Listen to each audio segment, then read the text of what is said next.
Y muchas veces nosotros no sabemos qué se hace en el Chocó en la Universidad de los Andes, quién trabaja en el Chocó, cuáles son los temas que se cubren, de qué se tratan esos proyectos, o cómo es trabajar allá mediante anécdotas. Y hoy vamos a hablar precisamente de eso. Entonces, hoy tengo el honor de contar con un panel fabuloso. Todos trabajan todos y todas trabajan en el Chocó. Entonces está Susana Caballero, ella es profesora de Ciencias Biológicas, Diana Gómez del CIDER, Diego Lucumí de la Escuela de Gobierno y Libardo Ariza de Derecho. Entonces, hoy nos van a contar cosas fabulosas, interesantísimas sobre su trabajo en el Chocó. Y a ustedes, por favor, si quieren saber más o si tienen preguntas, por favor, no duden en hacer sus preguntas ahí en el chat de YouTube y con mucho gusto al final les formularemos sus preguntas a nuestros panelistas. Entonces, nosotros siempre empezamos como para que los panelistas nos cuenten cómo terminaron en el Chocó, así como en forma de cuento. ¿Por qué en el Chocó? Un poquito como su historia de vida relacionada con la región. ¿Por qué no empezamos con Diana? Hola Diana, ¿cómo estás? Muchas gracias por aceptar la invitación. Hola, buenas noches a todas y todos. Muy chévere tener este espacio para conversar. Yo llegué al Chocó y específicamente a Nuquí con un proyecto que tenemos en el CIDER que se llama Territorios Impostergables, Planeación y Bienestar en Nuquí. Y llegué allí, digamos, porque el otro coinvestigador, que es Julián Hidrobo, ya había visitado Nuquí y había visto cómo en Nuquí se tejen lo que llamamos alternativas al desarrollo, visiones alternativas del bienestar, y dijimos, bueno, creemos que si queremos explorar cómo la gente entiende el bienestar y cómo lo practica, pues un lugar ideal sería Nuquí. Y así llegamos a Nuquí y primero pues planteamos la propuesta investigativa a la Universidad de los Andes. Estamos, digamos, desarrollando este proyecto con financiación de lo que se llama Cuarta Bolsa en la universidad, y hicimos contacto con el Consejo Comunitario, que es la autoridad afro en Nuquí, y llegamos a contarles del proyecto. Entonces eso fue también como muy interesante porque era haber formulado un proyecto, pero había que, digamos, presentarlo y negociarlo con las autoridades, y mirar también ese proyecto para que podría ser útil, ¿no? Porque algo que nos movía a Julián y a mí era hacer algo que fuera útil para la comunidad y que sobrepasara esta cosa muy academicista de, pues, hacer investigaciones y producir artículos, y pues que se quedan en un círculo reducido. Entonces lo que queríamos era establecer comunicación y trabajo colaborativo con el Consejo Comunitario, y de ahí en adelante han seguido otras serie de visitas que han hecho que estrechemos lazos y trabajo colaborativo. Ya nos vas a dar un poco más de detalle acerca de esos proyectos que estás haciendo allá en el CIDER. Una preguntita, me imagino que habrá personas de nuestra audiencia que no saben qué es el CIDER. ¿Eso qué es el CIDER? El CIDER es el Centro de Estudios Interdisciplinarios del Desarrollo. Es un centro que se ha especializado en trabajar sobre desarrollo en Colombia, y también pues tiene otros temas como construcción de paz, instituciones, planeación, gobernanza, género, y últimamente también el CIDER está trabajando todo lo que tiene que ver con sustentabilidad. Entonces funcionamos como una facultad dentro de la Universidad de los Andes con líneas de investigación específicas. Yo hago parte de la línea de género y de la línea de instituciones, paz y desarrollo. Ah, mira tú, es como si fuera una facultad, para los que no sabían. Muchas gracias, Diana. Susana, yo a ti sí te conocía porque tú estás en ciencias biológicas, igual que yo. Bueno, cuéntanos cómo terminaste tú en el Chocó haciendo proyectos allá, ¿de qué se trata? Tienes el micrófono silenciado. Perdón. Bueno, muy bien. Digamos que esto es como casi como es como un círculo. Yo lo veo así porque yo empecé mi carrera, mi tesis de biología. Yo trabajé con ballenas jorobadas en el Pacífico colombiano. Pero entonces yo trabajé con las ballenas en Bahía Málaga, en el valle, ¿cierto? Arriba de Buenaventura. Y la vida, eso digamos, eso fue ya hace unos cuantos años, fue hace la módica suma de 22 años, empecé a hacer esa tesis de pregrado. Y esa tesis se trataba de entender digamos, la diversidad a nivel genético que tienen esas ballenas que vienen a tener sus crías acá. Y digamos que ese trabajo, esa tesis fue como la primera aproximación desde la genética para entender esa población colombiana. Y ese trabajo y ese, digamos, primer inicio, digamos, que me ha llevado durante estos 22 años a trabajar en diversos lugares y a conectar con diversos investigadores que trabajan con ballenas jorobadas. Entonces, por ejemplo, durante ese tiempo hemos encontrado que las ballenas que vienen acá a tener sus crías, primero que todo las tienen acá, tanto en Bahía Málaga como también más al norte en el Chocó, incluso en Panamá y en Costa Rica. O sea, nacen aquí. Nacen acá, o sea, las que nacen acá son colombianitos. Claro. Y eso mucha gente no lo cacha, como que son colombianos. Claro, las ven allá, las ven en Argentina. Claro, y las ven en Península Antártica, pues son colombianas, nacieron en Colombia, deberían tener pasaporte colombiano. Entonces, esas mismas ballenas, con un amigo chileno que hacía el estudio desde la otra perspectiva, desde las zonas de alimentación que son en la Antártica. Entonces, él iba a la Antártica, tomaba muestras de piel, yo iba al Pacífico colombiano, tomaba muestras de piel y eso se toman con un rifle que es modificado para tomar pedacitos de piel, uno les dispara y pues eso no les hace ni cosquillas por lo grandes que son y toda la grasa que tienen en la piel, pero entonces uno saca un pedacito de piel que básicamente es lo que llevamos al laboratorio para analizarlo. Entonces con él, por ejemplo, encontramos que donde se reproducen son acá, pero esas mismas ballenas donde se alimentan es en la península antártica.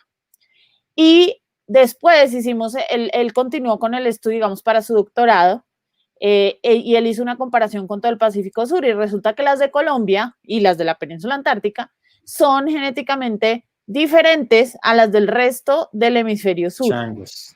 Pero bueno, Susana, antes de seguir hablando de detalles sobre tu proyecto, ahorita claro, nos sigues contando. Pero entonces, por lo que digo que es un círculo, es porque todo ese tiempo, digamos, al final ya nos ha llevado a volver otra vez a hacer más trabajo de campo ya en el Chocó. Entonces yo llevo más o menos unos 5 años trabajando, o más tal vez ahora, sí, más, como unos 7 años trabajando en el Chocó, en la zona del Golfo de Tribugá.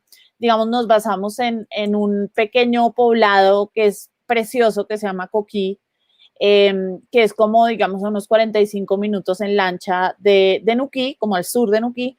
Y allá trabajamos con una fundación que se llama Macuáticos, Fundación Macuáticos, que son un grupo de investigadoras colombianas, de jóvenes que han desarrollado proyectos de mamíferos acuáticos en Colombia, y una de las investigadoras que se llama Natalia Botero, con quien trabajamos muy cercanamente, pues ella estudia el comportamiento de las ballenas y yo estudio la parte de genética.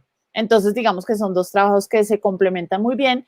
Y Macuáticos también tiene una excelente relación con las comunidades, entonces, digamos, eso también nos ha permitido de una manera mucho más sencilla y mucho más a las claras poder ir a hacer salidas de campo, llevar estudiantes y tener y mantener una relación con ellos, pues muy chévere. Entonces, por eso digo que esto es un círculo que empezó hace 22 años y que ahora volvimos al punto de partida. Y sigue dando vueltas el círculo. Sí, exacto. Bueno, ya nos contarás más acerca de los proyectos, porque listo. Además creo que también has trabajado con tiburones y toda la cosa, ¿no? También. Diego, cuéntanos cómo es la relación tuya con el Chocó. Bueno, la mía arranca antes de lo académico, porque mi familia materna es de Quibdó. Entonces yo viví de los 2 años a los 7 años en Quibdó. Parte de mi infancia es en Quibdó. Y bueno, ya después me vine, de hecho, por un evento, digamos, en lo personal, en lo familiar, que marca, digamos, pues esa dimensión personal, pero que luego marca también la dimensión de lo que yo hago en Quibdó, en mi trabajo, que fue la muerte de mi abuela materna con la que yo vivía en Quibdó. Entonces ya mi mamá, digamos, tenía su trabajo acá en Cundinamarca, mi mamá fue profesora de colegio hasta que se pensionó, entonces pues ya muere mi abuela materna, y yo vengo a vivir con mi mamá, y regreso a Quibdó para, pues digamos, ya con más fines académicos, regreso a Quibdó para ser parte de mi tesis de doctorado.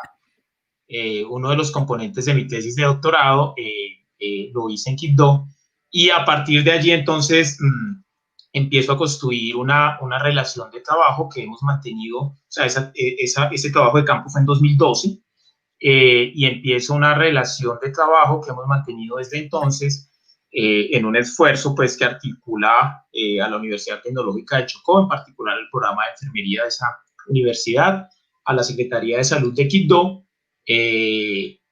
organizaciones comunitarias y pues el trabajo que hacemos desde la Escuela de Gobierno.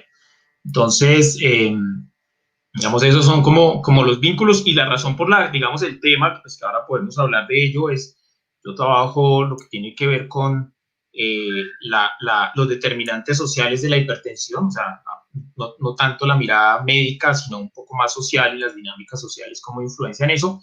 Y lo que les digo de por qué, digamos, de la conexión personal y familiar, es porque la muerte de mi abuela fue por lo que la gente llama un derrame cerebral, o sea, una hemorragia cerebral a causa de la hipertensión. Entonces, digamos, mi conexión con tema, mi conexión con la ciudad, o sea, está muy marcada, digamos, por ese antecedente. Y un poco la reflexión es que como que esa experiencia de la pérdida que, por ejemplo, significó para mí de niño mi abuela, pues no sea una pérdida que se reproduzca en otros niños. Pero además yo como salubrista experimenté en carne propia los problemas de salud pública de Quibdó. O sea, yo fui niño barrigón lleno de parásitos. Pues porque esa era pues todavía es una situación en Quibdó, o sea, sin acueducto y sin alcantarillado. Entonces, independientemente de que fuera la condición que uno pudiera tener allá, pues nadie tenía acueducto y alcantarillado. Entonces, también creo que hay una respuesta en mi ejercicio de salud pública a esa experiencia, digamos, de infancia. Una conexión desde lo personal hasta lo profesional con el Chocó. Sí. Te hago la misma pregunta que le hice a Diana. ¿La escuela de gobierno, eso qué es? Porque mucha gente dirá, ¿la escuela de gobierno? Sí, pues el CIDER y la escuela de gobierno somos esas dos facultades como raras de la universidad, porque no somos facultades formalmente, pero funcionamos como tal. Y el tema nuestro en particular es, digamos, el tema de políticas públicas, lo que digamos, digamos, la función que tenemos es como tratar de hacer esa conexión también entre lo público y la universidad, y el tema de políticas públicas es central. Y es también, digamos, un espacio interdisciplinario. Ahí están personas con múltiples formaciones, economistas, politólogos, ingenieros, médicos, estamos algunos que hacemos salud pública, y eso es básicamente lo que hacemos. Tenemos un pregrado en que tiene esa conexión con gobierno, y tenemos unas maestrías todas que tienen ese interés de abordar los temas públicos, incluyendo la maestría de salud pública, que es a donde yo particularmente estoy más vinculado. Vale, bueno, ya sabemos más que ayer. Muchas gracias, Diego. Libardo, tu relación con el Chocó. Carlos, buenas tardes.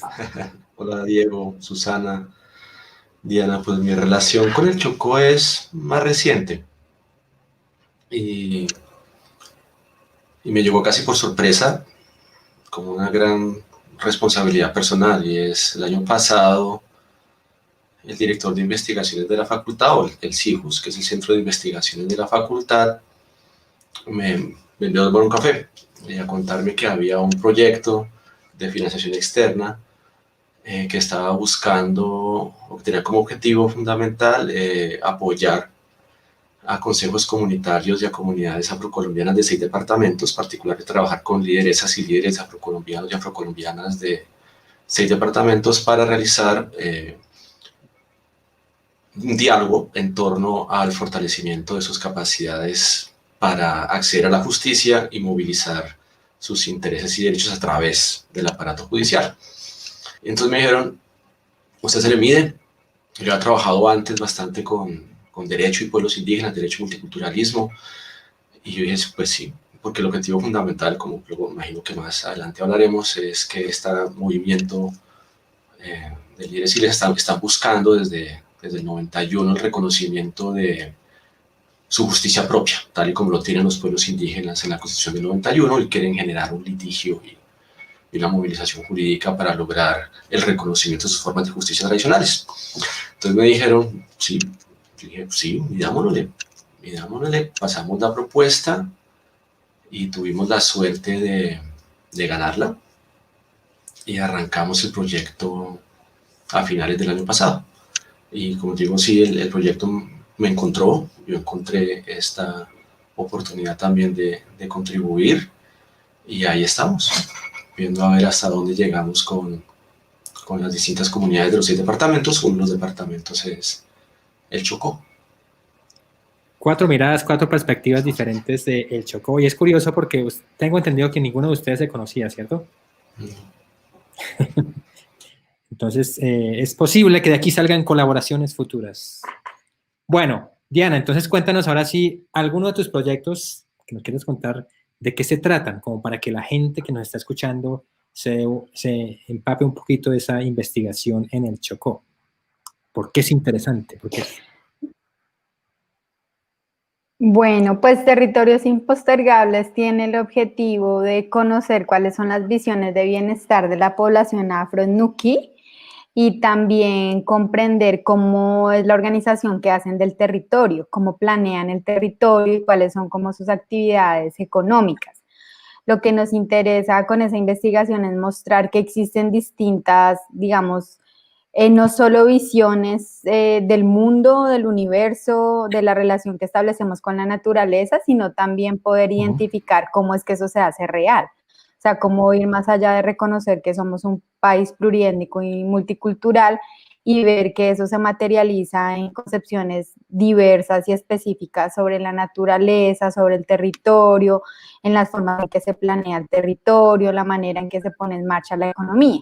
Entonces, lo que hemos hecho desde el proyecto de Territorios Impostergables es preguntarle a la población afro de Nuquí qué entienden por bienestar, cómo se materializa para ellos la buena vida, qué entienden por calidad de vida, y pues hemos descubierto, digamos, no descubierto, pero hemos comprendido cómo comprenden la pobreza y cuáles son sus prácticas económicas centrales, ¿no? También cuáles son las debilidades y las potencias de esas prácticas. Entonces, por ejemplo, en Nuquí, a través del Plan de No Desarrollo, se ha fortalecido unas actividades económicas que son la pesca responsable, el ecoturismo, la agricultura, la agroecología y la gastronomía, ¿no? Y la gastronomía, digamos que es muy interesante porque la gastronomía es la que articula estas otras prácticas económicas. Y también pues hemos visto cómo a través de la práctica de gobierno propio del Consejo Comunitario, a través de la declaración del DMI, que es el Distrito Regional de Manejo Integrado, que es una zona protegida, que tiene la intención, digamos, de proteger esta área, de proteger el ecosistema, de avanzar en pesca responsable, pues se ponen en marcha visiones del mundo y formas de planearlo concretas. Pero además, esta investigación se encontró con una gran discusión que me imagino que ya algunos de quienes nos escuchan y ustedes han escuchado, y es la de la creación o construcción de un puerto de aguas profundas en Tribugá, ¿no? Entonces, el CIDER, a través de una alianza con otras organizaciones que trabajan en Nuquí, pues hemos logrado visibilizar esa discusión y llevarla más a un terreno de lo nacional y de lo público. El CIDER de la Universidad de los Andes hizo, junto con otras 2 organizaciones, un foro interno, que fue algo que nos pidieron las comunidades cuando fuimos a hablar con el Consejo Comunitario, pues le preguntamos esto, ¿para qué les sirve a ustedes? Díganos nosotros, Universidad de los Andes, ¿para qué somos útiles? Y lo que nos plantearon es que les gustaría tener una discusión sobre si el puerto era o no favorable para la comunidad, y además que esa discusión llegara a niveles más amplios, que no se quedara, digamos, en Nuquí. Y por eso en diciembre del 2018 hicimos un foro en Nuquí donde la población se sentó a discutir si era o no favorable la construcción del puerto de aguas profundas, y también tuvimos la participación de actores estatales y de personas, pues de instituciones que tenían o que tienen acciones en la construcción del puerto. Entonces, nuestra investigación también indaga por si el puerto es favorable o no a las comunidades, cómo lo ve la población, qué pros y qué contras tendría un puerto. Y pues lo que hemos podido identificar es que al menos, digamos, la autoridad, que es el Consejo Comunitario, considera que el puerto es desfavorable. En ese foro fue muy interesante escuchar también a las comunidades, a los paisas, que es como le llaman, digamos, a los que vienen a los paisas, pero también, digamos, como a las personas que van del interior, también decir que el puerto no les parecía una buena opción.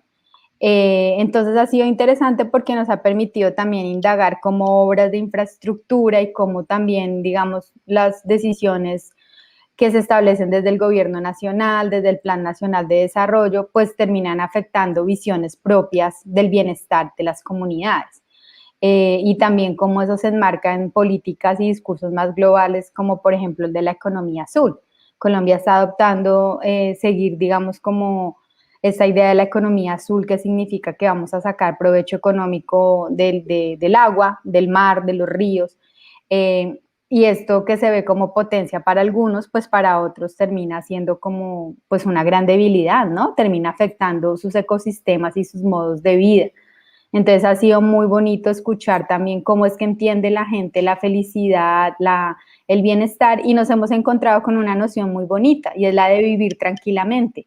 Para la comunidad afrodescendiente de Nuquí, el bienestar es vivir tranquilamente, y el vivir tranquilamente implica pues el tipo de relación que tienen con el territorio, lo que nosotros llamamos naturaleza, con el medio ambiente, la importancia que tiene cuidar el ecosistema donde las ballenas van a parir, cuidar también las tortugas, el manglar, hacer pesca responsable pues para no acabar con los peces y que eso sea una posibilidad económica a mediano y largo plazo. En general, digamos que para mí ha sido, digamos, pues conocer el Chocó y conocerlo ya más allá de lo que a veces hacemos desde el interior y es desde el turismo o desde una academia extractivista, ¿no? Porque lo que hemos hecho a través de este proyecto pues es generar colaboración y entonces tenemos una amiga en común con Susana que es Natalia Botero, porque a Natalia la conocí en esta investigación, en este proceso, y Natalia hace parte de lo que creamos con organizaciones amigas y con el Consejo Comunitario y la comunidad indígena de Nuquí, que se llama Alianza Nuquí. La Alianza Nuquí es un espacio que posiciona pues la voz de las comunidades en torno a la construcción del puerto de Tribugá. Dejaría por ahí. Diana, qué interesante. Además, o sea, trabajas directamente con las comunidades. Ya nos vas a contar más adelante cómo es ese contacto, si te toca ir hasta allá o lo hacen con colaboradores, cómo es el asunto más en detalle y más adelante también más anécdotas. Bueno. Susana, cuéntanos ahora sí sobre alguno de tus proyectos allá en el Chocó. Bueno, pues ya les conté un poco sobre el trabajo con las ballenas jorobadas. Y entonces les conté que las ballenas que tenemos aquí en Colombia son bastante únicas, fuera de ser colombianas. Además, porque al parecer es posible que haya intercambio con las ballenas jorobadas del hemisferio norte. Entonces, es como el único punto muy especial en donde se podrían encontrar es la misma especie, esas pero dos son poblaciones. Dos diferentes. Entonces, es la misma especie, pero son dos poblaciones y algunas personas incluso han dicho como no, considerémoslas como dos subespecies o algo así, o sea, no es necesario llegar hasta ese punto, pero sí, digamos, tienen unos hábitos y unos patrones migratorios que son bien diferentes, entonces, digamos que es muy interesante que sea en este lugar, en ese centro que es el Chocó, que es donde se puedan encontrar. Y eso marca su historia genética. Entonces ahora, por ejemplo, lo que estamos haciendo precisamente con Natalia, con el muestreo que hacemos con Natalia, es ya irnos a mirar si podemos identificar cada ballena como un individuo a nivel genético. Y hemos descubierto, y les voy a contar un dato curioso de esta investigación. Por ejemplo, encontramos una ballena que muestreamos, le sacamos piel en el 2016 en el Chocó. Ya la habíamos muestreado en el año 1991 en Gorgona. o en Bahía Málaga, no me acuerdo bien, creo que en Bahía Málaga. Entonces, ¿eso qué quiere decir? Eso quiere decir que con una diferencia como de 25 años, esa ballena sigue volviendo a Colombia y sigue volviendo a Colombia, y entonces siguen siempre esos mismos patrones de migración. Entonces, ese trabajo ha sido fabuloso. O sea, el tema de las ballenas para mí es casi como, no sé, como mi segunda casa, sí, como otra piel. Sí. Pero también en el Chocó hemos hecho hicimos un trabajo muy lindo con tiburones, porque pudimos por primera vez identificar una zona de cría de tiburones martillo. Resulta que los tiburones martillo tienen las crías como nosotros, son vivíparos, entonces eso quiere decir que llevan a sus crías adentro, como en un útero, ¿cierto? Y van a ciertos lugares y dejan esas crías.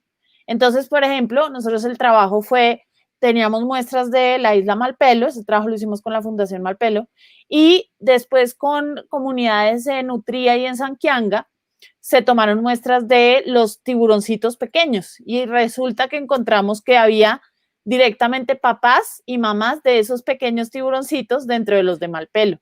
Eso quiere decir que los de Malpelo se están yendo a dejar a sus crías allá y a eso es a lo que se le llama una zona de cría. Y si no estoy mal, es la primera vez en el mundo que se hace un trabajo con genética, digamos, mostrando que realmente esa sí es una zona de cría y es una zona muy importante porque es precisamente, por ejemplo, lo que habla Diana de esa necesidad de hacer la pesca responsable, por ejemplo, de no capturar los bebés, los tiburones de tamaños pequeños, permitirles que se desarrollen para poder mantener esa población viable. Entonces, fíjense, es una migración bastante importante de Malpelo hasta Utría a dejar ahí a los pequeños tiburones. Entonces, ese es otro trabajo muy, muy bonito que hicimos. Y otra vez hicimos un trabajo también bastante especial con la Fundación Mar Viva, en que se estaba tratando de tener información para poder hacer toda la delimitación y digamos, las reglas del juego para esta zona especial de pesca artesanal, que se le conoce como la cepa, que es el norte del Chocó. Las comunidades necesitaban información para mostrar por qué ellos necesitaban que hubiera unas zonas exclusivas donde ellos fueran los que tuvieran el derecho a pescar y no se les metieran, por ejemplo, los pescadores industriales o semi-industriales a pescar en sus zonas donde ellos siempre han pescado y donde son sus zonas, digamos, tradicionales de pesca. Entonces lo que hicimos fue un trabajo con atunes, que fue muy bonito porque los pescadores una de mis estudiantes fue a Vallasolano y llevó todos los tubos, las cuchillas, todo. Y entonces cuando los pescadores llegaban con los atunes, les sacábamos un pedazo de la aleta para no dañar los filetes. Y esas muestras de los atunes aleta amarilla, las comparamos con muestras que venían de los pescadores semi-industriales, que los tomaban unos observadores pesqueros en los barcos. Y porque los industriales nunca nos quisieron dar muestras, dijeron, no, porque obviamente si que no. No sé qué, porque lo que ellos decían es que ellos pescaban los atunes de una población diferente a la que usaban los pescadores artesanales. Y resultó que no, que efectivamente solamente hay una población de atunes aleta amarilla en todo el Pacífico, digamos, de Colombia, digamos, en casi que todo el Pacífico Sur. Y obviamente son los mismos los que pescan los industriales a los que pescan las comunidades, digamos, en esta región en el norte del Chocó. Entonces fue, digamos, un trabajo que fue bastante importante para mostrar esta evidencia y para darle mayor soporte a esa creación de la zona especial de pesca artesanal, de la zona exclusiva de pesca artesanal, perdón. Qué chévere, Susana. Definitivamente hay que incluir a las comunidades si uno quiere conservar las especies, porque si no, no se hace nada. ¿Sí, no? Muchas gracias, Susana. Diego, a ver, cuéntanos acerca de alguno de tus proyectos en el Chocó. Bueno, sí, no, nosotros, y digo nosotros porque el trabajo que hacemos está parado en un enfoque de investigación participativa, es lo que intentamos hacer. Entonces, por un lado está digamos, organizaciones comunitarias, por el otro lado está el gobierno, y por el otro lado está la academia, que está representada localmente por la Universidad Tecnológica del Chocó, y pues nosotros desde la escuela de gobierno, desde mi trabajo desde la escuela de gobierno. Entonces, ahí, digamos, tenemos esa sombrilla que hemos denominado iniciativa, y el nombre de la iniciativa es Abordando los determinantes sociales de la hipertensión en Quibdó. Digamos, como les conté antes, yo voy a hacer, digamos, como una parte de mi tesis de doctorado, y empiezo a conversar, que tenía esa parte tenía, digamos, una mirada cualitativa, y empiezo a conversar con actores sociales y políticos para tratar de entender desde la perspectiva de ellos qué condiciones de la ciudad de Quibdó podían o no influenciar el desarrollo de la hipertensión. Y entonces, porque, digamos, hay una cosa que hay que decir quizás antes como antecedentes, es que, digamos, académicamente y en el discurso hegemónico biomédico se ha impuesto la raza como una condición biológica y no es una perspectiva social. Entonces, o sea, usted tiene hipertensión porque es negro, es un poco incluso lo que tenemos metido en la cabeza, y la población tiene metido en la cabeza, una cosa muy determinística. Entonces mi tesis era, bueno, venga, hablamos con estos actores, esa parte de mi tesis era, venga, hablamos con estos líderes comunitarios, con estos tomadores de decisiones, a ver ellos qué piensan de la ciudad que puede estar influenciando el desarrollo de hipertensión aquí en la ciudad. Y claro, pues empezaron a salir cosas como, vea, es que esto no es un asunto del desempleo, y es un asunto de la violencia, y es un asunto del desplazamiento, etcétera, etcétera. O sea, unas condiciones sociales que, claro, el reto era encontrarle eso, la plausibilidad de por qué eso termina generando un aumento de la presión arterial. Entonces, esa literatura ya estaba, pero lo que faltaba era decir, bueno, en un contexto tan particular como Quibdó, estas cosas más estructurales, ¿cómo llevan a una manifestación biológica? Entonces, haciendo ese trabajo, casi que al final de las entrevistas siempre me decían, bueno, ¿y después de esto qué? Y pues claro, yo quedaba siempre con la preocupación de, ¿y después de esto qué? Entonces yo me devuelvo con todos mis datos y entonces empiezo a hablar con la jefe de mi comité y la directora de mi comité de tesis, y le cuento, hay que hacer alguna cosa. Y justo yo fui becario Fulbright, y justo hubo ese año una cosa que no volvió a tener Fulbright, quedaron unas placas y necesitaban hacer una convocatoria. E hicieron una convocatoria que era, casi que, mejor dicho, esto es para Diego Lucumí, un poco la convocatoria, porque era para trabajar con temas de comunidad. O sea, yo dije, no, pues esto, o sea, si yo hubiera escrito la convocatoria no hubiera quedado tan bien hecha para lo que yo necesito. Y lo que hicimos fue usar esos recursos para, digamos, decir, vamos a responder a esa necesidad de continuar trabajando con las comunidades y con los actores que hemos trabajado. Y ahí se constituyó lo que se llama la coalición interétnica por la salud local. Y es, digamos, la integración de esos tres actores, comunidad, academia y gobierno local, para trabajar el tema de la hipertensión. Entonces, lo que hemos hecho es varios proyectos siempre bajo la misma sombrilla.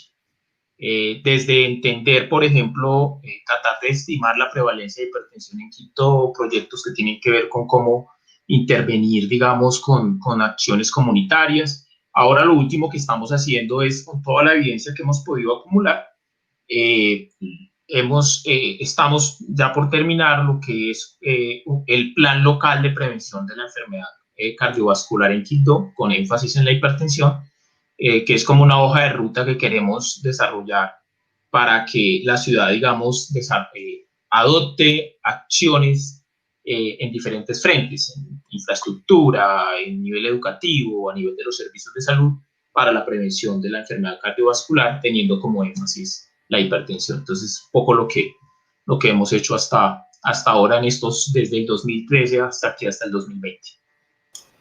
Hipertensión en el Chocó. Muchísimas gracias, Diego. Qué interesante, qué importante lo que estás haciendo allá. Libardo. Carlos. Sí. Pues mira, cómo contarles lo que estamos haciendo sin contarles. Sí, porque es una cosa ahí como... Exacto, abogados. Litigio, no. Abogados, ¿no? Abogados, llegaron los abogados a la conversación y se pone esto un poquito menos. Sí, el proyecto básicamente, como les conté antes, tiene un objetivo muy político muy fuerte. y es fortalecer las capacidades de 60 lideresas y líderes afrocolombianos de 6 departamentos para movilizar, ¿no?, sus intereses a través del litigio estratégico. ¿Okay? ¿Qué es eso del litigio estratégico? Pues básicamente es esta concepción que tenemos algunos y algunas dentro del mundo del derecho todavía, de que el derecho puede ser todavía un instrumento importante de transformación social, y que aquellos asuntos que a veces no se logran canalizar a través del debate político, a través del Congreso de la República, porque son asuntos que involucran a grupos minoritarios o discriminados históricamente, encuentran en las acciones judiciales y en el litigio un mecanismo adecuado para lograr eso. Y la historia colombiana reciente está marcada de esas experiencias, ¿no?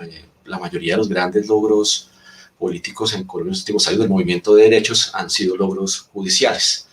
En el caso de las comunidades afrodescendientes, negras, palenqueras y raizales no ha sido distinto, ¿no? Gran parte de lo que han logrado el movimiento ha sido a través del litigio, porque en el 91 con la Constitución del 91 y con la Asamblea Constituyente tuvo el artículo 55 transitorio, luego la Ley 70, pero no recibieron el mismo andamiaje institucional y jurídico que, por ejemplo, los grupos y los pueblos indígenas. Este proyecto básicamente lo que busca es, trabajando con estos líderes y lideresas en esos 6 departamentos, propiciar a través de un diálogo de saberes una utilización de los mecanismos jurídicos disponibles para lograr 2 cosas: acceso a la justicia, protección territorial, protección de la integridad étnica y cultural de las comunidades afrodescendientes de los 7 departamentos, y el reconocimiento de sus formas de justicia propia para lograr mayor autogobierno y, nunca mejor dicho, proteger a sus miembros del ejercicio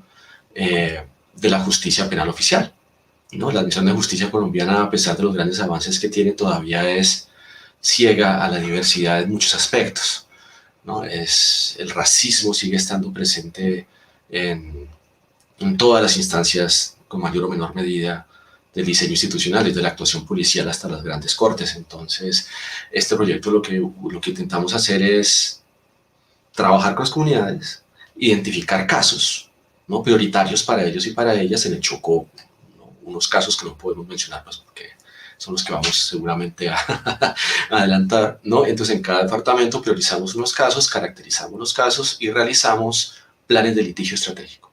Y es cuál es ese plan jurídico que debería conducir a la protección de ese derecho, con énfasis particular en el reconocimiento de la justicia propia de los pueblos afrocolombianos. Es un proyecto políticamente muy duro, ¿no? Muy difícil de adelantar por la cantidad de restricciones políticas y jurídicas que hay que superar. Y nos concentramos este año fundamentalmente en trabajar con las líderes y lideresas en identificación de casos, en dialogar sobre lo que implica un litigio estratégico, cuáles son las oportunidades, cuáles son las restricciones, qué se puede ganar, qué se puede perder, ¿no? Cuáles son las verdaderas esperanzas que hay en torno a lograr esas reivindicaciones a través del derecho. Y en eso estamos, ¿no?, tratando de diseñar esos planes, esas acciones. Y como llegaron los abogados a la conversación, pues lo que hacemos los abogados también en la universidad es litigar, ¿no? Litigar y demandar. Llegará el momento en que nos tocará entonces actuar como abogados, no solamente como profesores, claro, de derecho, sino litigar, ¿no? Entonces ya veremos ahora de aquí en adelante cómo se va a movilizar ese plan de litigio. Creo que ustedes van a oírlo seguramente en noticias, porque esperamos hacer bastante ruido. Ah, maravilloso. Oye, ¿cuáles son esas barreras políticas y jurídicas que hablas? Pues mira, ¿puedo proyectar una cosita rápido, por ejemplo? Sí, claro. Sí. Sí. Mira, es a ver, mira acá. Acá está. Screen sharing, screen. Uy, no, mentiras, no lo logré. Parece muy... no, mentiras, pestaña de Chrome. Ahora sí, perdón. Esta es la Constitución del 91, ¿no? Entonces, la Constitución del 91, no sé si están viendo, reconoce el artículo 246, es un ejemplo. Dice: las autoridades de los pueblos indígenas podrán ejercer funciones jurisdiccionales. Pero este artículo, como muchos otros, no solamente de la Constitución, sino de distintas leyes, no nombra, invisibiliza y desconoce a las comunidades negras, palenqueras, afrocolombianas y cimarronas. No los nombra. Se le olvidó al constituyente hacerlo. y eso tiene unas implicaciones históricas, institucionales, territoriales y políticas concretas. Y es que la forma como resuelven los conflictos en territorio no está reconocida institucionalmente. Es como si dos particulares resolvieran un conflicto amigablemente, como tú y yo, nuestro vecino, ¿okay? Pero no hay un reconocimiento institucional. ¿Cómo logra uno que se reconozca o cómo se logra que se reconozca la jurisdicción especial afrodescendiente o para las comunidades negras? Un reto, una reforma constitucional. Hay la capacidad política, hay el entorno político ahora en Colombia como para que el Congreso de la República a través de un acto legislativo diga, oiga, voy a reformar la Constitución para que las comunidades afrodescendientes de Colombia sean parte de la acción de justicia. Eso creemos que no es posible que pase o requeriría un tipo de estrategia particular. Ese es un obstáculo bravo, Carlos, ¿no? Entonces, ¿cómo logramos eso? No les puedo mostrar las cartas porque claro, no se puede, ¿no? Pero parte del litigio estratégico es encontrar esos caminos, ¿no? Encontrar esas rutas éticamente adecuadas, respetuosas de la estructura del sistema jurídico, que permitan avanzar en ese reconocimiento, y así con derechos territoriales también y con acceso a la justicia. Esas son barreras institucionales duras, ¿no? Que a veces es difícil superar, y por eso el litigio es a veces la mejor herramienta. Lo que no logramos en el Congreso, lo logramos en la Corte Constitucional, básicamente. Esperamos. Barreras muy reales. Bueno, muchísimas gracias, Libardo. Ya nos contarás un poquito más de cómo es ya lo técnico, pues, de cómo es el asunto de trabajar allá si tú vives acá y eso. Bueno, Diana, entonces, sí, como dicen por ahí, el diablo está en los detalles. ¿Cómo es el asunto de, tú estás en el CIDER, pero trabajas con comunidades, obtienes información, transfieren información, comparten información? ¿Cómo es? ¿Tienes colaboraciones allá? ¿Cómo es el asunto del día a día en tu investigación en el Chocó? Bueno, pues primero constituimos un equipo de trabajo en el CIDER en la universidad, y allí trabajamos como directores de investigación Julián Hidro, que ahora es un profesor asociado al CIDER porque está en Canadá. Estoy yo, y hemos tenido un equipo conformado por un postdoc, Tobias Franz, que nos acompañó pues parte de la investigación aquí en Colombia y en terreno. Esta investigación empezó en julio del 2018. Ya hemos completado pues 2 años y medio de trabajo. Y también el equipo de investigación está alimentado por 3 estudiantes, Olga Corso, que fue asistente de investigación, Juanita Frank y Carolina Castaño, que hicieron sus tesis de maestría del programa de estudios del desarrollo del CIDER. La hicieron en Nuquí, una sobre pesca y la otra sobre agricultura. Recién están sustentando esas tesis, y lo que hemos hecho es, pues, creo que han sido como 5 visitas de campo, en las que pues compartimos tiempo con la comunidad. La primera visita, como les contaba, fue de trabajo pues para establecer como la colaboración con el Consejo Comunitario, pero además funcionamos virtualmente porque construimos en el 2019, a principios del 2019, luego del foro que hicimos sobre el puerto de Tribugá a finales del 2018, construimos la Alianza Nuquí. Y desde entonces, digamos que lo que hacemos es articular trabajo con las organizaciones que están en Bogotá de manera presencial y de manera virtual con el Consejo Comunitario Los Riscales y con la comunidad indígena. Hay que decir que, digamos, la conversación y el relacionamiento ha sido, digamos, como más constante con la comunidad afrodescendiente y con el Consejo Comunitario, porque fue también por donde, digamos, entramos a hacer el trabajo en Nuquí. Y ahora estábamos pendientes de hacer el proceso de socialización de la investigación. Incluso nosotros hicimos un documental buscando otras formas de comunicar los resultados y buscando formas de comunicar los resultados pues que le lleguen a la comunidad. Porque, pues, ¿cómo se ve ese documental? ¿Está en YouTube? Está en el YouTube de la Universidad de los Andes. Hace poco también hicimos una presentación con el Centro Cultural de la universidad. Y hicimos ese documental pensando en hablar desde otros lenguajes, ¿no? Y poder llegarle a la comunidad y contar lo que allí encontramos. Y el documental, pues, al final pone también como la discusión sobre el puerto. Y entonces este año era el año de ir a presentar los resultados de la investigación, pero pues llegó el COVID y parece que llegó para quedarse por mucho tiempo.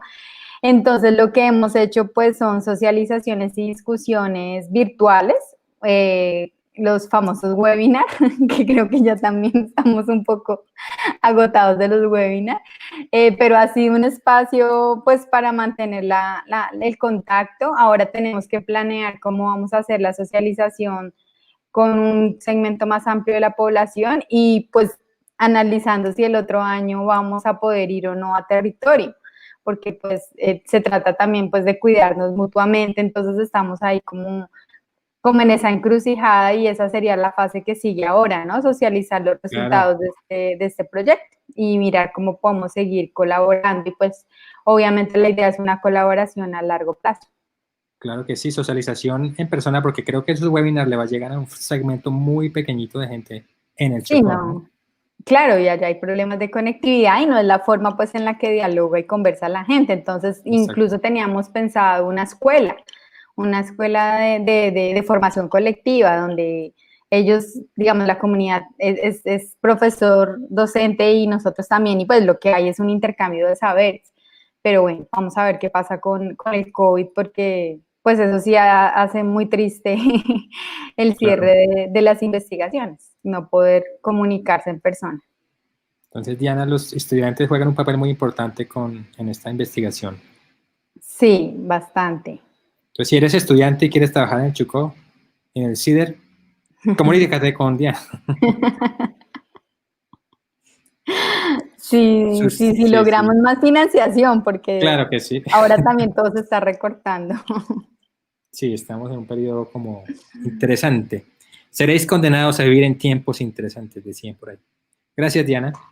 Bueno. Susana, bueno, yo tengo una duda porque es que yo trabajo con ranas y cuando yo voy a campo debe ser muy diferente la preparación en comparación a si yo voy a trabajar con ballenas en el Chocó. ¿Cómo es el asunto allá, las colaboraciones, la preparación de esos viajes? Tienes el micrófono silenciado. Bueno, pues lo primero es que no, pues nosotros, digamos, como les contaba, nosotros hacemos todo esto en colaboración con Fundación Macuáticos, con Natalia Botero, y eso ha sido muy interesante porque, pues, como les contaba, eso nos ha permitido contactarnos y entrar y ser, digamos, haber tenido una acogida muy, muy positiva con la comunidad allá en Coquí. Entonces, pues lo primero es que cuando nosotros vamos, generalmente, digamos, si yo voy con estudiantes y a veces no son poquitos, a veces son grupos por ahí de 10 o 15. Entonces, yo soy como la gran mamá gallina de todos los pollitos. Y vamos, entonces tenemos, por ejemplo, 2 lanchas. Y la idea es que los estudiantes entonces aprendan un poco cómo se hace la toma de datos, cómo se toman datos ambientales, etcétera. Y obviamente, digamos, el trabajo lo hacemos con digamos, nuestras personas que manejan las lanchas, los boteros, pues son las personas de la comunidad. Nos quedamos en las casas de las personas de la comunidad, que eso también es bien bonito. Comemos y pues digamos que nos atienden ahí, digamos nos dan las comidas, todas las señoras que además cocinan absolutamente espectacular porque la comida de allá, mejor dicho, es simplemente de morir. Entonces, pues digamos que lo fácil es en principio es que las ballenas son grandes y se ven fácilmente en principio, pero a veces puedes recorrer varios kilómetros en la lancha y no están tan fáciles. O las ves un momentico, sacan la cola y chao, desaparecieron y se te perdieron. Entonces la idea es aprender, pues que los muchachos aprendan a tomar las fotos, a tomar las muestras, a tomar también datos de comportamiento, tratar de estimar, por ejemplo, los tamaños de los grupos, decir cuántos individuos hay, si hay mamás con bebés o cómo es esa relación. También yo les contaba que tomamos con un rifle que toma biopsias, pero en algunos casos también simplemente que en eso también es chévere, no me toca matar la ballena para sacarle una muestra, a diferencia de lo que a veces les toca hacer a los que trabajan con ranas, ¿cierto? Nos toca rifle, no. Yo con que la ballena, sí, con que la ballena salte, ya deja piel suelta en el agua. Sí. No, entonces No más es la fácil. mejor calidad, pero es comparativamente más bastante fácil. más fácil. No, nos Sí, tocó una difícil a nosotros. Oye, ¿y ustedes sí, cuando llegan allá con unos rifles, no les ha pasado? Bueno, ahorita nos contarás anécdotas. bueno, esa es una cosa que ha sido bien importante, que claro, cuando uno llegue, imagínense, uno lo ven, imagínense, o sea, en este país que ha pasado por tantas cosas tan complicadas, y uno llega al aeropuerto y con una caja que es gigante, con ese rifle, pues que va desarmado, pero igual entonces usted que lleva ahí, no, esto es un rifle para tomar, es como, pues obviamente en los aeropuertos y cuando uno llega allá y está en la lancha y saca el rifle y se ve como si uno fuera a matar a alguien, literal. Entonces, lo primero que siempre hacemos es hacer una reunión con la comunidad y les mostramos el equipo y les explicamos por qué lo necesitamos. Y muchas veces es interesante porque digamos que uno puede hacer un símil entre las familias de ballenas y las familias de la comunidad. Entonces, yo digamos siempre les digo, ¿ustedes cómo creen que nosotros podemos saber quién es la mamá de quién entre las ballenas? No les podemos preguntar, entonces, ¿cómo hacemos? Entonces, ahí, digamos, les empiezo a explicar por qué necesitamos tomar la muestra y que eso no le hace ni cosquillas a la ballena. Entonces, digamos Eso, que es una manera también de que las personas y de que la comunidad, digamos que entienda que no le vamos a hacer daño a los animales, que además no solamente son, digamos, son unos organismos, unos animales emblemáticos de la región, sino que también son una forma de sustento, porque aquí hay mucha gente que lleva a turistas a ver las ballenas. Entonces, pues obviamente pueden ser muy sospechosos, decir, uy, no, esta gente va, le dispara la ballena y la ballena se va y me dañan el negocio. Entonces, también por eso nosotros tenemos que ser muy cuidadosos y siempre como explicar claramente qué vamos a hacer. Y obviamente si hay barcos alrededor con gente o lanchas alrededor con gente viendo ballenas, pues ahí no sacamos el rifle, ni disparamos ni nada, porque pues eso es como... claro. Sí, me entiendes, a Pero hacer como sí, una situación complicada. pero me parece muy chévere eso de que haces la charla a las comunidades, porque también, por ejemplo, eso yo no lo hacía con ranas nunca, nunca lo hice y me arrepiento mucho. Yo iba por la rana Santander, por allá no sé Santander, la buscaba, sacaba el ADN y me devolvía para Bogotá, para los Andes. Pero entonces nunca tuve la oportunidad de, por ejemplo, dar unas charlas en colegios, allá contarles la importancia de las ranas, que ellos nos contaran a nosotros cosas que nosotros no sabíamos. Y eso, sobre todo en los niños, eso genera como una apropiación que después va a cambiar algo en el cerebro. Es menos probable que acepten que se forme el puerto de Tribugá o algo así. Total, o sea, más en esto, digamos, en esto de las ballenas, realmente la gente siente una apropiación muy fuerte. Esas ballenas son de ellos. Entonces, cuando uno les cuenta y les dice que acá tienen los bebés y son igual de colombianos a ustedes, pues es como más razón pues entonces vamos a cuidar esto, vamos a protegerlo y o sea, es una razón de más para no querer el puerto. O sea, digamos que Diana tiene toda la razón. Para ellos, una vida tranquila es absolutamente valiosa, es importantísima. Entonces, pero digamos que es muy bonito ver esa relación, digamos, que tienen ellos con vamos a ver la ballena, y bueno, si no se vio la ballena ese día, no, entonces, bueno, no pasó nada, pero digamos que es esa importancia de esos valores distintos, del valor de el animal está ahí, y qué chévere verlo, y qué chévere saber que está ahí. Entonces, así como valoro mi vida tranquila, valoro estos animales que vienen acá. Entonces, esas cosas, de verdad que uno digamos, el estar y el compartir con las personas de la comunidad, pues simplemente es una experiencia tan absolutamente valiosa y que a uno le cambia tanto la perspectiva de las cosas que yo creo que cualquiera que vaya en plan, sobre todo en plan investigador, porque tienes que, digamos, bajarte un poco de esos laureles de soy profesor de la Universidad de los Andes, y como bajar y ser más tú y ser más humilde y poder escuchar otras maneras de pensar y otras creencias, otras maneras de explicar las cosas. Claro. Entonces realmente es muy valioso. Vale.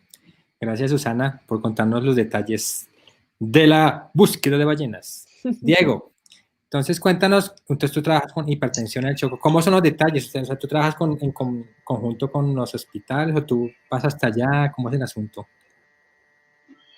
No, pues digamos que uno de los retos grandes en todo este trabajo era que había digamos, muy poca gente con formación en salud pública en Quito. Cuando empezamos esto, gente, digamos, formada, entrenada académicamente en salud pública, en Quito había una persona.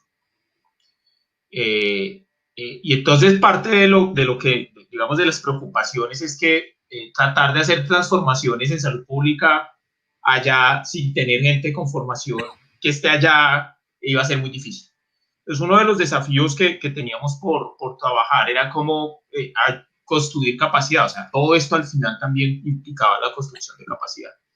Y como les contaba, digamos, la alianza o la relación, o una de las relaciones que hemos tratado de fortalecer es con el programa de enfermería, que es el único programa de salud que tiene el departamento, que es de enfermería en la Universidad Tecnológica del Chocó. Entonces empezamos a trabajar allí y a crear un semillero para tratar de enamorar, digamos, estudiantes de enfermería que se interesaran en temas de salud pública, porque, digamos, lo que muchos veían solamente era la parte clínica. Pues yo soy médico, pero pues ya eso se olvidó, ese diploma está en la casa de mi mamá, y pues lo mío es la salud pública, pues con todo lo que eso implica.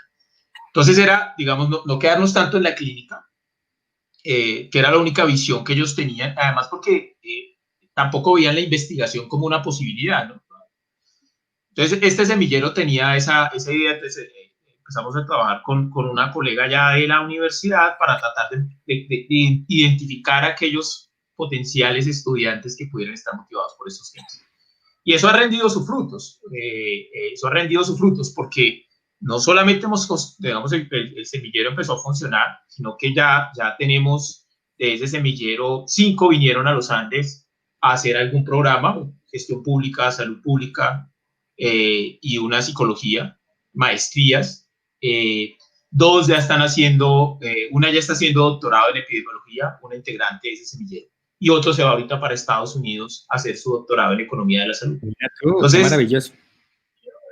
Digamos que de no tener nada, hemos logrado, digamos, construir eso. Pero también el otro plano también no solamente era el formal, sino también cada 2 años, por ejemplo, hacemos un espacio de formación también con las comunidades alrededor de estos temas. Digamos, y eso lo tenemos ya como rutina, pero tenemos en cada proyecto espacios de formación alrededor de estos asuntos. Entonces, yo lo que les digo es, la idea es que yo vaya cada vez menos, porque ya el trabajo de pensarse lo que hay que hacer alrededor del estudio desde una perspectiva de salud pública de problemas como la hipertensión y otros, además, porque ellos ya se empiezan a meter en otros temas, pues sea mucho más desde lo local. Entonces, yo sigo yendo, pues este año con la pandemia no, pero realmente lo que yo siento es que cada vez el trabajo es mucho más de las organizaciones que nuestro, pues, desde afuera. De hecho, hay una regla con esta coalición que les digo que conformamos, y es que la coalición es local. O sea, nosotros somos como Universidad de los Andes aliados de esa coalición, pero no podemos ser miembros de la coalición. Y cosas interesantes. El año pasado, una de las cosas que necesitábamos hacer era formalizar eso. Entonces, hubo que hacer un convenio entre los Andes con esas 6 organizaciones que hacen parte. Y fue un lío. Fue un lío porque la universidad es como así que vamos a hacer un convenio con unas organizaciones comunitarias, pero además con la alcaldía y en el mismo. Y duramos un año tratando de entender todos cómo hacer ese convenio, hasta que lo logramos. Pero creo que ahí también están esos aprendizajes de cómo formalizar esas relaciones. Y pues porque, claro, los Andes pues, está pensado en que pues, hace un convenio con una entidad y aquí hay unos recursos, y esto era otra lógica. Me han llamado a Libardo. Sí, no, ya, por eso hay que... Total, sí. Para enredarlo más, profe. Pero incluso en los temas de publicación, porque desde la perspectiva, por ejemplo, en la que yo trabajo, está el reto de publicar juntos. Entonces, por ejemplo, un artículo que publicamos sobre la experiencia, entonces hacerlo en español porque era la forma, y después todo el tema de traducción al inglés, y para tener coautores a miembros de la comunidad. Entonces, también están, digamos, todos esos desafíos que a veces desde la academia pues no son usuales. Excelente, incluyendo la comunidad en las publicaciones. Gracias, Diego. Libardo, Ya sé que no nos puedes contar nada, pero por lo menos cómo planeas lo mecánico de ir hasta allá. ¿Ya tienen planeado, Pues, pensado eso? pues vamos a ver el próximo año qué trae, ¿no? Igual este proyecto pues venía de mucho antes que nosotros, digamos, un proyecto que es el resultado de todo el esfuerzo histórico de las organizaciones afrocolombianas, negras, palenqueras y cimarronas. En la fase anterior estaba la Universidad del Valle y Uniclaretiana. Y la Universidad del Valle y la Universidad Claretiana hicieron una caracterización de los casos en territorio, particularmente en Putumayo, Cauca, Chocó y Urabá antioqueño. Hicieron una caracterización con las comunidades de los casos magnífica. Nosotros recibimos esas caracterizaciones de los casos. Con base en esas caracterizaciones de los casos de justicia propia, planeamos desarrollar unas jornadas muy optimistas cuando pasamos la propuesta de formación con líderes y lideresas en los 6 departamentos, perdón. Y nos llegó el COVID. Me acuerdo que este proceso para armar la propuesta, articularnos con la fase anterior, con Univalle, Uniclaretiana, con los consejos comunitarios, en el Chocó estamos trabajando con el FISH, con el Foro Interétnico Solidaridad Chocó, que agrupa a la mayoría de las organizaciones afrodescendientes del Chocó. Y todo ese trabajo, me acuerdo que como el 14 o el 12 de marzo se iba ya a firmar definitivamente el asunto y ¡pum!, ¿no? El confinamiento. Y ahí hubo que tomar una serie de decisiones con las comunidades, con la entidad financiera, con la universidad sobre cómo íbamos a continuar y apostamos por continuar y la verdad esto fue un trabajo del equipo y de las comunidades tremendo porque estuvimos durante 3 meses, sábados de 7 de la mañana a 1 de la tarde y lunes de 7 de la mañana a 1 de la tarde trabajando con las comunidades, ¿no? Por las plataformas que funcionaran, con ayudas de conectividad, tratando de, si por los celulares, mandando videos, todas las estrategias posibles para poder sacar adelante las jornadas de diálogo y de formación y salió en la medida posible bien. Ahora vamos a ver el otro año qué sucede. Este sábado es la ceremonia de graduación de los, al final, 110 líderes y lideresas. Está programado para 60, 10 por departamento y al final tuvimos 110 personas asistiendo juiciosamente a todas las sesiones, con las dificultades, por supuesto, que supone esto para todos y más en territorio. Y vimos al final pues el resultado, que es un resultado muy esperanzador, creo, estoy seguro. Y ya les enviaré la invitación para la Por favor. Del 110 líderes y lideresas. Mira tú. Del sábado. Sí, es una cosa pues agotadora también para ellos y para ellas. Es una cosa pues, de toda la valentía y compromiso con la protección de sus proyectos de vida buena, como dice Diana, de las comunidades en territorio. Y que estamos ahí. Vamos a ver el otro año, esperamos seguir. Ya estamos hablando para ver cómo seguimos con un compromiso de sostenibilidad de la Facultad de Derecho para seguir con los planes de litigio estratégico, para que esas acciones no se queden en papel y poder ir a un juzgado y presentarlas. Vamos a ver qué nos trae el otro año, entonces. Excelente, Libardo. Muchas gracias. Bueno, ya son las 7, entonces para ir terminando, quisiera que nos contaran alguna anécdota interesante, dramática, chistosa, entretenida acerca de sus trabajos en el Chocó. Diana. Uy, muchísimas. Al principio me costó identificarlas, pero ya tengo una lista larga, entonces para ser breve. Uno, lo de la comida, lo que decía Susana, y yo conocí los estudiantes de Susana, ahora que recuerdo, en Coquí, en la Casa de Cruz. Nos sentamos un día, nosotros llegábamos y ellos se iban y nos sentamos a hablar y nos contaron que eran de biología de la Universidad de los Andes, les contamos del proyecto, sí, ahí nos conocimos.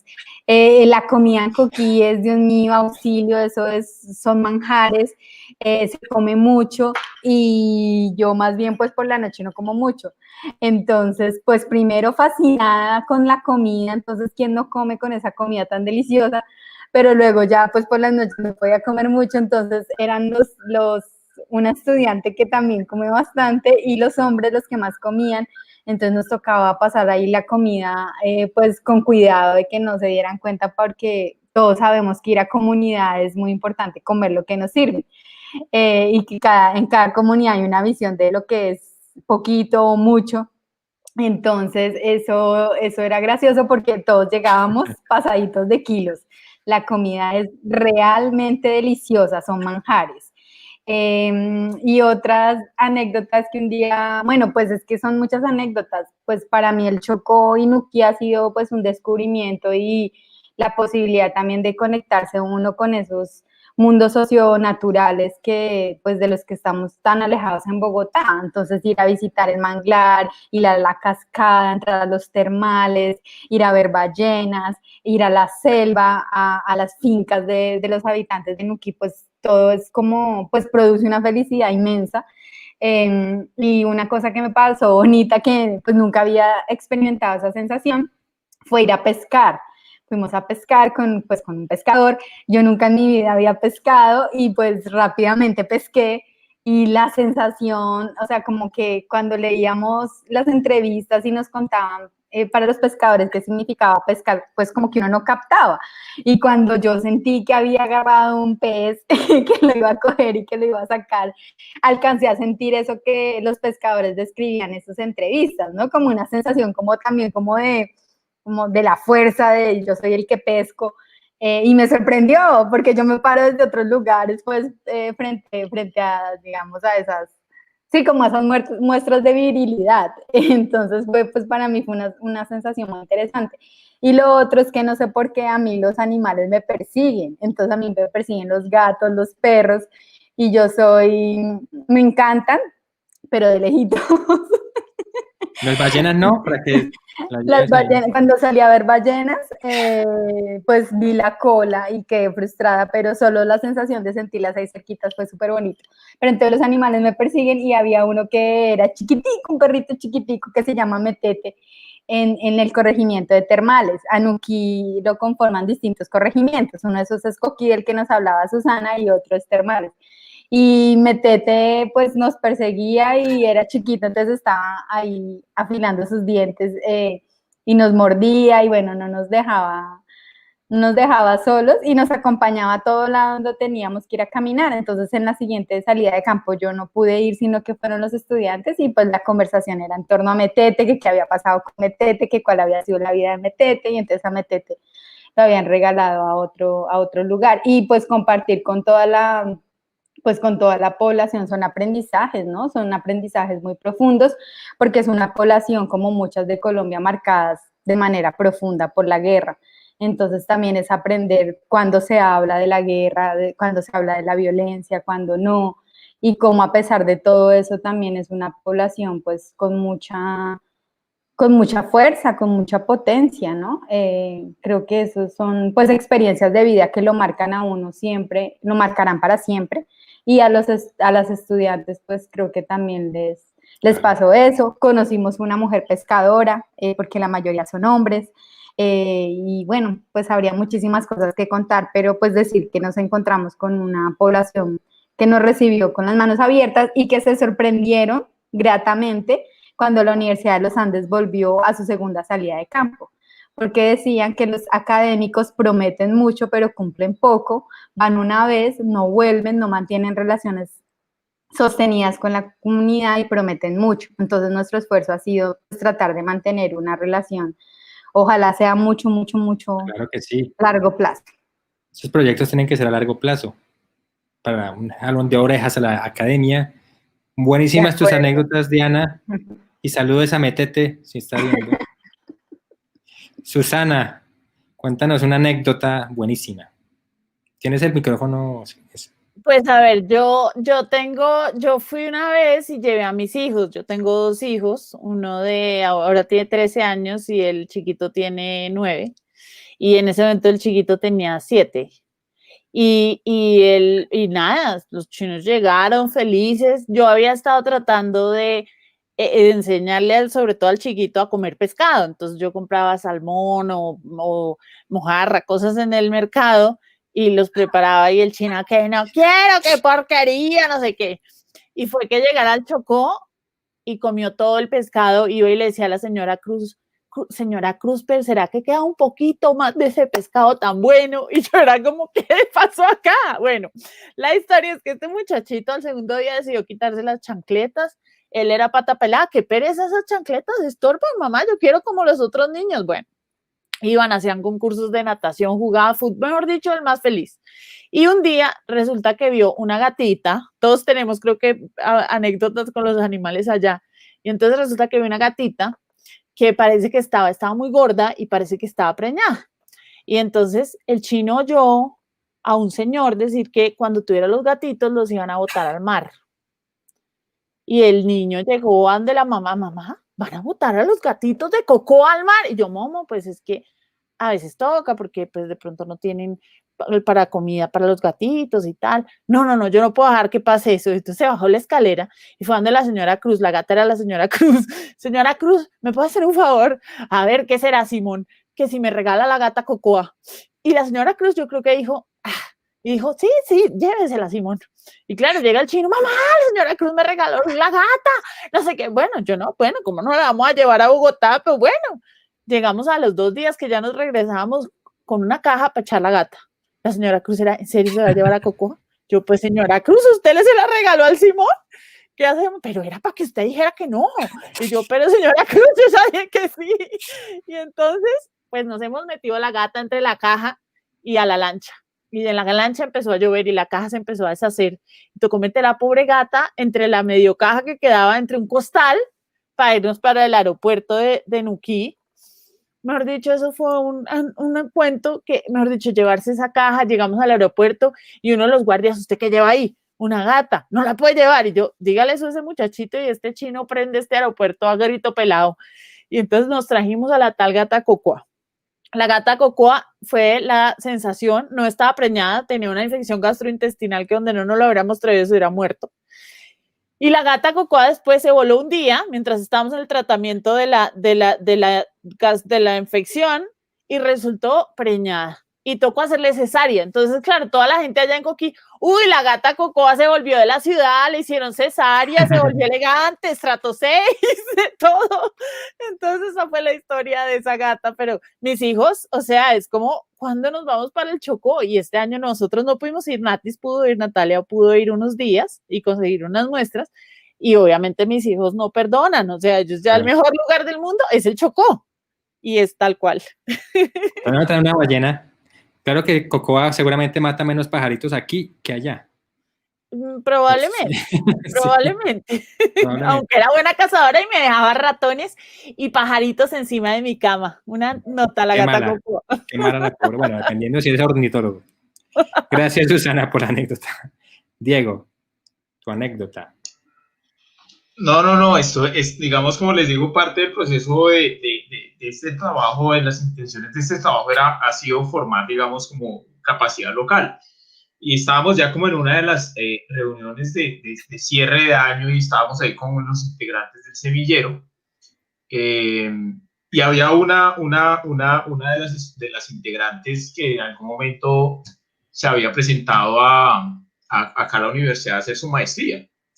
Y había pasado, pero adicionalmente le habían dado una beca, o le iban a dar una beca. Entonces, yo había perdido, digamos, como eso se me había pasado como ese tema, hacerle seguimiento y quedaban como 2 días para cerrar todo y para que confirmara. Y no, o sea, ella estaba súper, o sea, callada y nada. Entonces yo no sé por qué, como que yo ya me iba a despedir, ya era el fin, me iba y al otro día volví a Bogotá. Y como que algo me pasó por la mente de preguntarle, oye, ¿qué pasó con la aplicación a la universidad?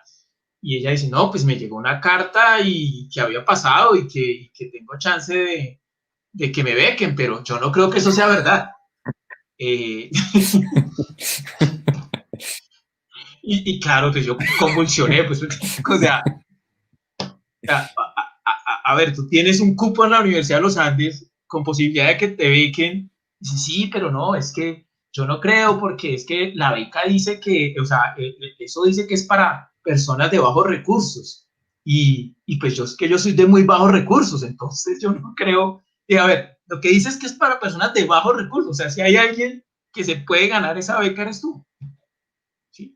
Y claro, quedaban 2 días para cerrar, les tocó hacer toda la maroma pues acá, para que, porque ya no había dicho nada, o sea, sentada en una beca para hacer la maestría. Pero son también esas cosas de, digamos, de lo difícil que a veces se ve desde un contexto como Chocó, llegar, digamos, a un contexto como la universidad. O sea, ahí creo que, por ejemplo, tenemos muchas cosas todavía por hacer, porque incluso teniendo el papel, teniendo el correo, teniendo todo, como que cuesta creer que es posible. Y terminó haciendo, después de todo eso, pues ya no sacó fue el jugo en la universidad porque terminó haciendo 2 maestrías. Entonces terminó bien la historia. Terminó muy bien la historia, pero casi pierde una posibilidad que le cambió la vida literalmente. Claro. Buenísima esa historia, Diego. Gracias. ¿Y Libardo?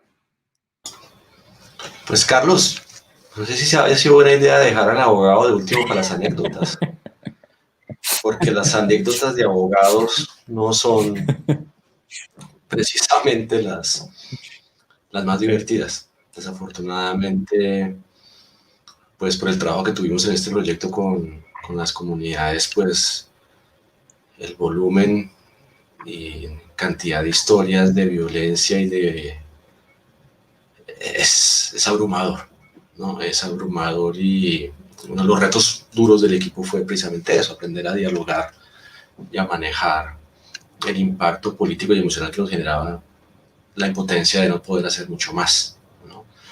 Y tal vez en ese sentido la anécdota más importante para mí fue que en un momento pues compartí mi celular con líderes y lideresas, ¿no? Para tener contacto y poder hablar con ellos y ellas cuando quisieran. Y uno de ellos nos dio consejo comunitario, o sea, decir como, no, profe, es que necesito pedir un favor, ¿no? Y yo, claro, lo que sea. Mire, es que me están amenazando y a ver si me ayuda, ¿no? Entonces era una amenaza a un líder afrocolombiano, una amenaza de muerte. Él tuvo que desplazarse. Y lo pedía como, hágame un favor, ¿no? Como si fuera un favor, ¿no? Y eso no es cierto, eso es un favor, es estamos trabajando en esto juntos, es nuestra responsabilidad. Pero igual implica seguir un caso, ¿no? Documentarlo, sustanciarlo, redactar las acciones, redactar las peticiones.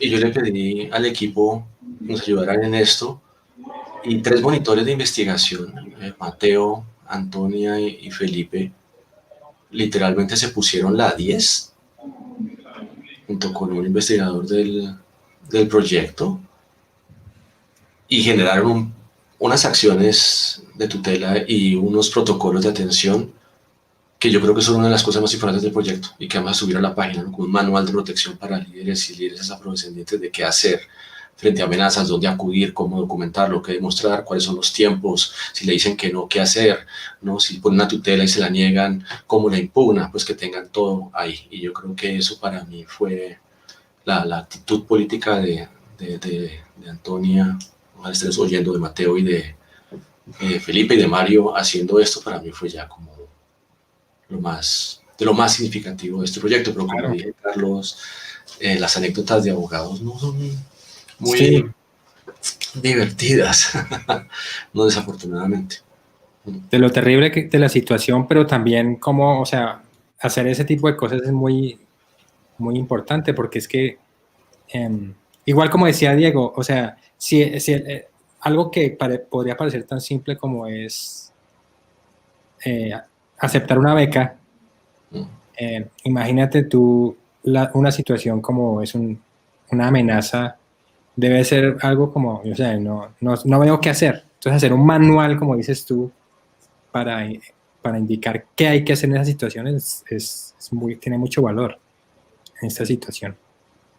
Es que estuve pensando mucho en eso, Carlos, cuando dijiste una anécdota y no encontraba como, desafortunadamente, una que reflejara claro, la intensidad del contexto actual que está viviendo, por ejemplo, claro, los líderes afrodescendientes y particularmente el Chocó, ¿no? Yo Me reí mucho con lideresas y líderes, pero salimos abrumados un poco política y emocionalmente de este proyecto. No, Salimos pero porque es importante seguimos, mostrar, ¿no? sí, Seguimos porque seguimos. mostrar el panorama. Bueno, hay una pregunta. Esta persona, Shelly, ella no es de aquí. Entonces, le surge una pregunta para Libardo, de pronto, si la puedes contestar. Yo sé que esa pregunta es súper como 2 días contestándola, pero si la puedes contestar. ¿Qué tipo de conflictos surgen entre el sistema indígena de justicia y la Constitución de Colombia? Perdón, otra vez. ¿Qué tipo de conflictos Uh-huh. podrían surgir entre el sistema indígena de justicia y la Constitución de Colombia? Carlos, qué pena interrumpir. Dime, Qué pena. no, Es que yo tranquila, me sí, tengo sí. que ir porque en el CIDER están en sustentación de trabajos y tienen que estar los directores de tesis. Entonces mi primera cita es a las 7:20. Me agrada mucho haber estado con ustedes, Pero, conocerles y me espero, tomo una pues, se foto repitan otros momentos rápidamente, que estamos de todos. encuentro. Hola. Listo. Ya. Muchísimas gracias, Diana, por haber participado. Aprendimos mucho de ti. Bueno, no, gracias a ustedes. Y ojalá, antes de que te vayas, ojalá se formen colaboraciones entre ustedes, porque ustedes no se conocían, pero incluso tú conociste estudiantes de Susana así de manera indirecta, buenísimo, me parece. Y estos espacios me parecen chéveres que profesores de diferentes facultades que tienen algún objetivo en común se conozcan, porque de ese conocimiento salen colaboraciones que pueden cambiar las cosas. Muchísimas gracias, Diana. Bueno, no, gracias a ustedes. Chao. Chao, chao. Chao, Diana. Que estés bien. Las sustentaciones para ti, para sus estudiantes. Gracias. Chao. Si no nos demoramos ya casi, solo era esa pregunta para Libardo, te la recuerdo, porque la pregunta es de una persona que no es de acá, entonces tengo la duda de qué tipo de conflictos surgen entre el sistema indígena de justicia y la Constitución de Colombia. ¿Son dos cosas diferentes o es la misma o cómo es el asunto? Pues es un asunto muy complejo porque, digamos, el modelo de Estado que reconoció la Naciones de un Estado pluriétnico y multicultural, ¿no? Y eso implica que una constitución liberal, ¿no? Fruto de la tradición de derecho continental romano, ¿no? La tradición política de derechos humanos, reconoce que hay formas de vida culturalmente diferenciadas que no responden a ese modelo cultural. Entonces, los conflictos son culturales, no son conflictos jurídicos, son conflictos que se llevan a lo jurídico, pero para resolver problemas culturales históricos, formas de ver el mundo totalmente distintas. Y en el caso, mira qué niña más preciosa, pero en el caso, y la mayoría de los conflictos que se dan entre jurisdicción especial indígena y jurisdicción nacional tienen que ver con los valores y con el castigo. Entonces, por ejemplo, si una comunidad indígena establece que una forma de castigo para un conflicto que ocurre en su territorio entre sus propios miembros es el fuete, el cepo o el ortigazo, si eso es admisible para una constitución que proscribe y prohíbe los castigos corporales. Pero al mismo tiempo uno dice, bueno, ¿y la cárcel es más civilizado que eso? ¿No? Privar a una persona de la libertad 30 años es más racional, más civilizado que otras formas de resolver conflictos, como lo hacen también las comunidades afrodescendientes, restaurativos, de una semana, que intervienen las familias, interviene la comunidad, se reintegra a la persona, a segregarla en una institución durante 15 años. Entonces, ese es el tipo de conflictos que se generan, que nos hace pensar también sobre la forma como nosotros, como sociedad mayoritaria, urbana, mestiza, blanca, mirando siempre a Europa, entendemos lo que significa construir una nación civilizada, ¿no? Y siempre de espaldas a las tradiciones indígenas y las tradiciones afrodescendientes que tienen tanto que enseñar. Creo que ese es el reto fundamental, ¿no? Es que ese diálogo intercultural sea un verdadero diálogo y que aprendamos también de estas tradiciones y prácticas. Hay mucho que aprender, mucho que aprender.